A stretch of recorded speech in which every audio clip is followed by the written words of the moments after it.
नमस्कार, आप देख रहे हैं कशिश न्यूज़। मैं हूं अंकिता सिंह। इस वक्त हमारी मौजूदगी पटना के गंगा देवी महिला महाविद्यालय में है और यहाँ पर देखिए कि सैकड़ों की तादाद में बच्चियाँ मौजूद हैं। सारी +2 की छात्रा हैं जो अगले साल +2 का एग्ज़ाम देंगी। प्रिंसिपल मैम पर गुस्सा है और गुस्सा की वजह क्या, हम ये इन बच्चियों से जानने की कोशिश करते। क्या नाम है?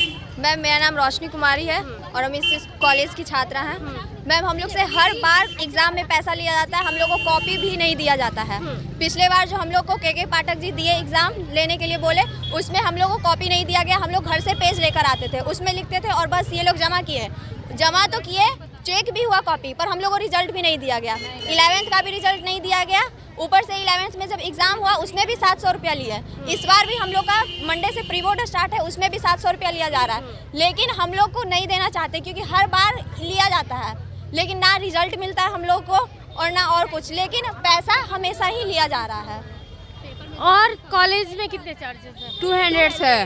यस, न्यूज़ पेपर में भी दिया है, सब में 200 दे रहे हैं मैम, बट यहाँ 700 लिया। ये क्या नियम है? और सारे कॉलेज में एडमिशन टाइम 1400 लगा था, यहाँ 2500 लगा था। यहाँ हम लोग कहाँ से बार ला के देंगे? क्या आप लोगों ने मैम से बात करने की? जी हाँ किया, लेकिन मैम कही कि ये सब हम लोग नहीं जानते हैं, यूनिवर्सिटी को।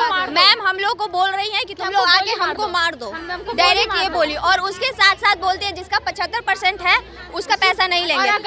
और हम लोग का अगस्त में क्लास शुरू हुआ। बताइए, अगस्त से लेके अभी तक में कितना हम लोग आ पाते हैं? जितना दिन क्लास चला फिर भी हम सारे दिन प्रेजेंट थे। मुश्किल से 1 या 2 दिन अब्सेंट किए होंगे, सारे दिन हम प्रेजेंट थे। मेरा तो 75% होना चाहिए, लेकिन क्लास ही बहुत लेट शुरू हुआ था और जुलाई में तो हम लोग का 11th का ही एग्जाम हुआ था। क्लास में बैठने तक का जगह नहीं मिलता, हम लोग को खड़े रह के क्लास करना पड़ता है। रूम की कमी है, रूम की कमी नहीं है, सीट नहीं मिलता, बेंच की कमी है, जगह नहीं दिया जाता है। स्पीकर की कमी है, बहुत ज़्यादा स्पीकर की कमी है।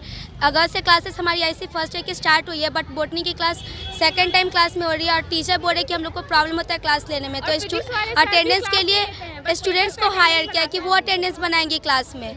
अटेंडेंस ना बन पाना उनकी प्रॉब्लम है, बट वो स्टूडेंट्स को क्यों दे रहे हैं? एक स्टूडेंट्स को दे रहे और वो भी अपसेट का भी बनाने आते हैं, लेकिन अटेंडेंस नहीं बनवाते हैं, नहीं बनाते, बस पेपर पे बनवा के और चले जाते हैं और क्लास भी नहीं करवाते हैं। फिजिक्स क्लास नहीं होता है, कोई क्लास नहीं होता है। पेपर पे अटेंडेंस बनता है। एक मिनट मैम, गवर्नमेंट ऐसा बोल चुकी है 75% अटेंडेंस के लिए। हम तो प्रेजेंट है, पर क्या टीचर्स हैं प्रेजेंट? यहाँ पे नौजवान हैं हम लोग। टीचर्स कितने साल के रखे हुए हैं यहाँ पे? जो रिटायर्ड हैं वो भी आके पढ़ा के जा रहे हैं। चलो कुछ कुछ टीचर है जो पढ़ाते हैं, अच्छे पढ़ाते हैं, लेकिन बाकी सबका नहीं है। आप ये बताइए कि जिस तरह से आप लोग बता रही हैं कि सर टाइमली सर भी नहीं आता है। बिल्कुल नहीं, कोई भी सर नहीं आता है। कितने बजे से क्लास आप लोग का स्टार्ट होता है? हम लोग क्लास 10:30 से आसपास स्टार्ट हो जाता है, बाई रूटीन। मतलब कुछ टीचर है जो आ जाते हैं क्लास में, बस उनको इन्फॉर्म कर देते हैं, वो आ जाते हैं। बाकी सबका ऐसा नहीं है, अब टीचर्स को ढूंढते चलो, अगर नहीं है तो क्लास आपका ओवर। हम लोग आ रहे हैं, अटेंडेंस बनता नहीं है। सब्जेक्ट कितने सारे हैं आपके? सब्जेक्ट जैसे PCB है तो हम लोग तो वैसे ही चलेंगे ना। कितने सारे सब्जेक्ट्स हैं आपके? 5 सब्जेक्ट हैं। 5 सब्जेक्ट, 5 के टीचर नहीं आते हैं पढ़ाने? कहाँ टोटल है? नहीं, हम तो जितने दिन क्लास किए, हर दिन के हर अलग अलग टीचर्स आते हैं लोग से। मतलब कोई भी टीचर कुछ भी पढ़ा के चले जा रहे हैं, ये वाला है। स्टूडेंट BSc के स्टूडेंट्स आकर के बना, यानी कि टीचर्स भी नहीं, स्टूडेंट्स आके पढ़ा के चले। मतलब बड़े बड़े सीनियर है जो हम लोग से, वो आकर के बनाती हैं।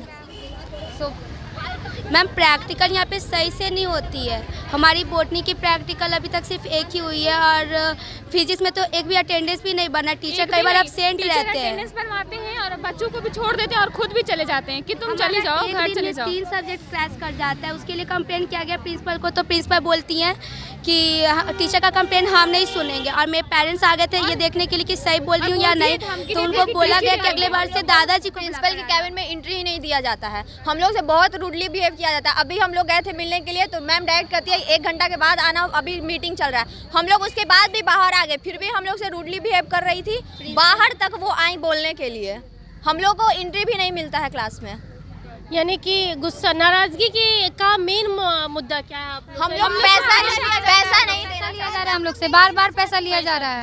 जब 700 11 से लेके अभी तक हम लोग पैसा ही दे रहे। बोनाफाइड के लिए भी पैसा ही लिया जाता है। बोनाफाइड में नहीं है, बैंक का पेपर तक नहीं बना, एग्जाम है लेकिन अभी तक क्वेश्चन नहीं आया है कॉलेज में।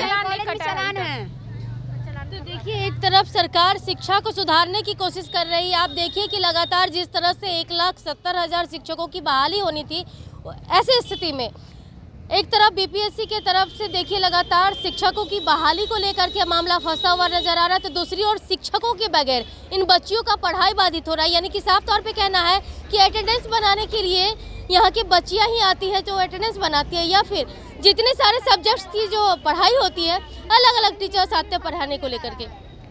ऐसे में एक बड़ा सवाल की राजधानी में नाक के नीचे शिक्षकों की जो स्थिति है, पढ़ाने का जो रवैया है वो बेहद शर्मनाक है यहाँ पर। और यहाँ की जो बच्चियाँ हैं, देखिए जिस तरह से स्कूल फी को, कॉलेज फी को लेकर के भी कई सारे बातें सामने ला रही हैं। अब देखना होगा कि प्रिंसिपल मैम और सरकार कब तक इन सारी बातों को सुनते हैं। लेकिन जिस तरह से लगातार के पाठक सर से ये लोग आग्रह कर रही हैं कि इस तरह जो समस्या है वो समस्या को उन तक सुनाया जाए। फिलहाल के लिए ही बने रहे। कसरत के साथ पटना से अंकिता सिंह की रिपोर्ट।